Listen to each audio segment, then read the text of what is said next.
Hola, ¿qué tal? Bienvenidas a todas aquellas personas que os habéis acercado al canal EasyGamer. Somos Coco Y Manu Bueno. y venimos a hablar de la actualidad del mundo del videojuego desde un punto de vista educativo. Y hoy queremos hablar sobre el lenguaje de los videojuegos. Lenguaje de los videojuegos, qué interesante. Sí. El lenguaje de los videojuegos lo queremos analizar además desde dos perspectivas, que se podrían analizar desde más, pero hay una perspectiva que tendrá que ver con el lenguaje que tienen los jugadores, con el lenguaje con el que ellos se manejan y cómo es su construcción del mundo en base a ese lenguaje, y la otra es cómo nos hablan los videojuegos. Pues sí. Es muy interesante lo que dices tú y yo creo que lo más fácil para empezar es la segunda opción que has comentado, ¿no? ¿Cómo nos hablan los videojuegos?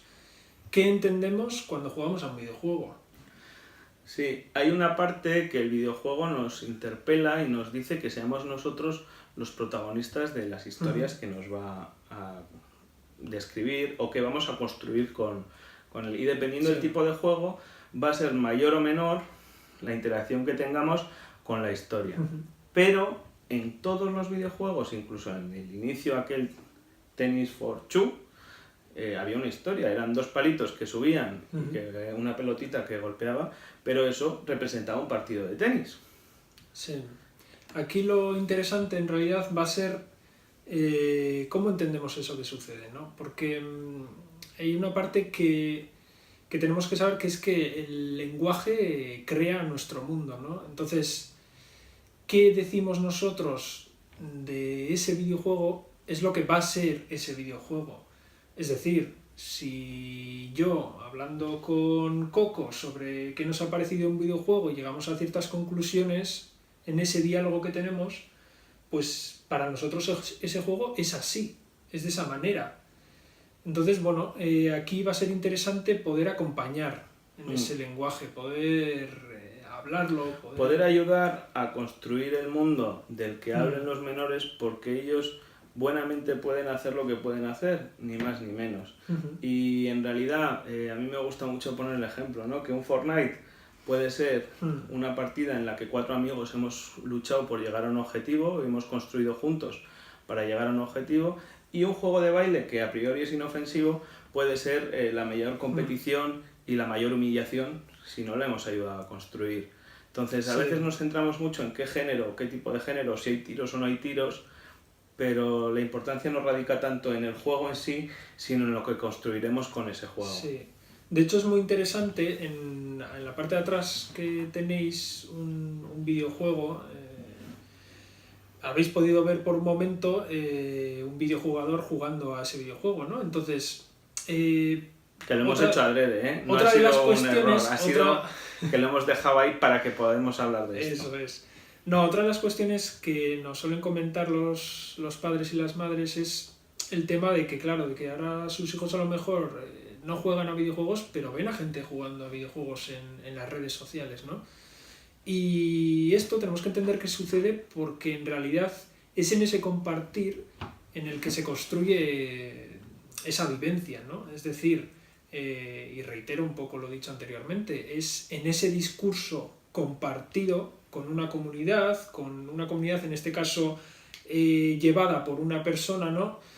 Es en ese compartir donde se construye lo que sucede en ese videojuego. Y los youtubers son artistas, narradores y contadores de esa realidad, como antiguamente eran los trovadores que cantaban las historias de los reyes. Y no era tan importante lo que había sucedido en aquella historia, sino lo que contara el trovador, que era lo que iba a llegar. Sí. Y a ese nivel estamos hoy en día, cuando estos chicos y estas chicas que se ponen delante de YouTube y empiezan a contar cómo se sienten con eso, cómo les parece que gráficamente ha mejorado, y ahí también comienza un lenguaje nuevo, que es el que están utilizando ellos, plagado de anglicismos desde donde ellos están construyendo, y desde donde nuestros menores, por ejemplo, en vez de decir jugador, dicen gamer.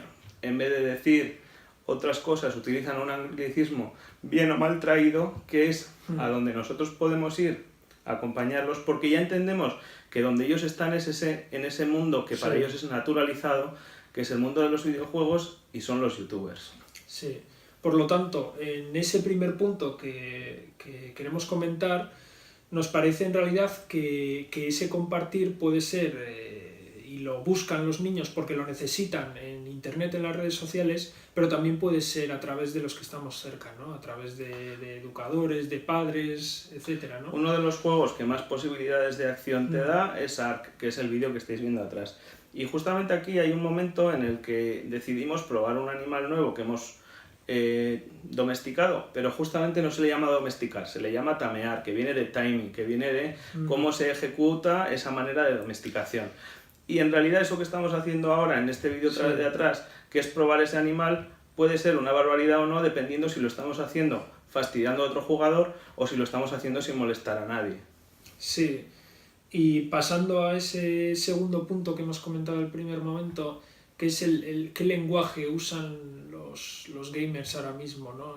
De hecho, la palabra gamer es un término que está muy usado ahora, pero bueno, se puede decir videojugadores, da igual. El problema está en por qué se usa una y por qué otra, ¿no? Y en este sentido, tenemos que entender que el lenguaje no es una cosa de uno mismo. Yo no me invento un lenguaje para mí, sino que es colectivo. Entonces, será muy interesante acercarnos un poquito desde esa terminología, entender qué se está diciendo, porque entendiendo ese lenguaje se entienden las reglas que rigen ese grupo, ¿no? Entonces, claro, tú hablas de que no se dice domesticar, que se utiliza otro término, pero ¿por qué se usa ese otro término? Hay un montón de términos que quieren decir cosas que a lo mejor muchas veces ni siquiera se saben qué significan. Y eso, bueno, es un poco peligroso, me parece a mí, ¿no? Nosotros tenemos recogido como un glosario de términos que si necesitáis nos podéis escribir y podemos facilitároslo.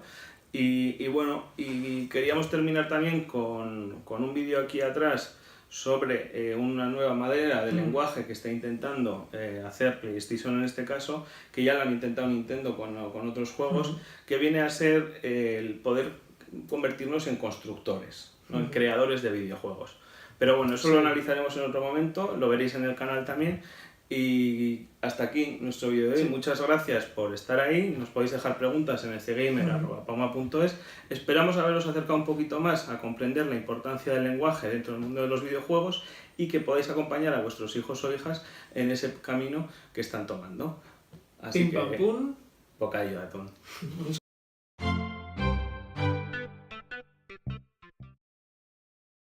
Conozco los videojuegos que juegan sus hijos o hijas. Juego bien acompañado no es inadecuado. En caso de duda consulte con cgamer@pauma.es.